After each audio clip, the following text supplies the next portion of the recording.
무더운 여름날 저소득층 아이들의 머리를 감겨주고 이혼 이후 3년의 공백 기간 중 거리 노숙자들에게 도시락을 싸서 소주 한 병을 들고 찾아가는 등 남몰래 선행을 베풀었던 고 최진실.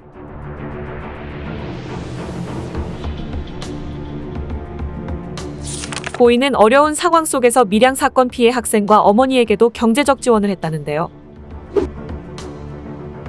최근 유튜브 채널을 중심으로 밀양 중학생 집단 성폭행 사건 가해자들의 신상과 근황 폭로가 이어지고 있는 가운데 당시 배우인 고 최진실이 피해 학생에게 경제적 지원을 해준 사실도 20년 만에 재조명됐습니다.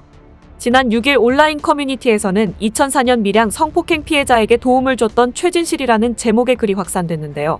해당 글에는 과거 밀양 성폭행 사건 피해자인 A양의 법률 대리를 무료로 맡았던 강지원 변호사가 지난 2016년 월간 조선과 진행한 인터뷰 내용이 담겼습니다.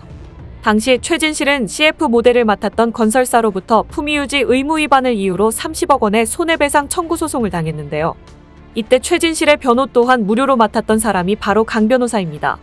강 변호사가 당시 최진실의 무료 변호에 나선 이유는 전형적인 반여성적 기업 행태를 꼬집고 공익과 인권 차원에서 여성 및 청소년, 고통받는 이들을 돕기 위해서였다는 전언입니다. 앞서 최진실은 자신을 광고 모델로 기용했다가 이혼 관련 30억 원의 손해배상 소송을 낸 건설사에 대해 한 언론과의 인터뷰에서 이번 소송은 이혼 여성에 대한 편견과 차별에 의한 여성인권 침해라며 이혼을 사회적, 도덕적 명예를 실추시킨 사건으로 간주해 이혼한 여성 직원을 해고하는 회사는 없지 않느냐라고 지적한 바 있죠. 그러나 당시 안티 최진실 카페에서는 강 변호사의 무료 변론을 두고 유명 연예인에 대한 특혜가 아니냐, 왜 부자에게 공짜로 변호를 해주냐라는 비판을 제기했습니다. 이에 강 변호사는 결국 최진실에게 수임료를 받는 대신 한 가지 묘안을 생각해냈는데요. 최진실에게 받은 수임료를 A양을 돕는 데 사용하기로 한 겁니다. 강 변호사에 따르면 최진실 또한 의미 있는 일이라고 생각해 흔쾌히 동의했다는데요. 강 변호사는 인터뷰를 통해 그때 피해자 A양 가족은 살림살이 도망 나온 상황이라 먹고 살 수가 없었다며 내가 최진실에게 1,000만 원을 준비하라고 했다.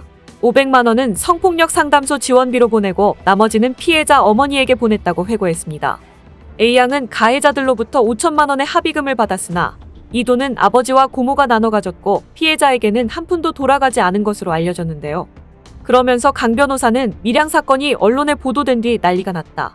일단 A양을 피신시켜야 한다고 생각해 탈출을 제안했다며 딸 둘을 어머니와 서울로 이주시켰다.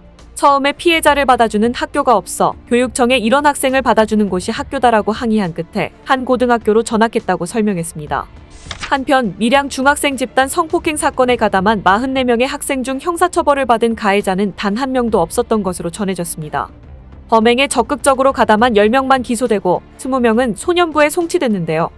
13명은 피해자와 합의, 고소장 미포함 등으로 공소권 없음 결정을 받았습니다.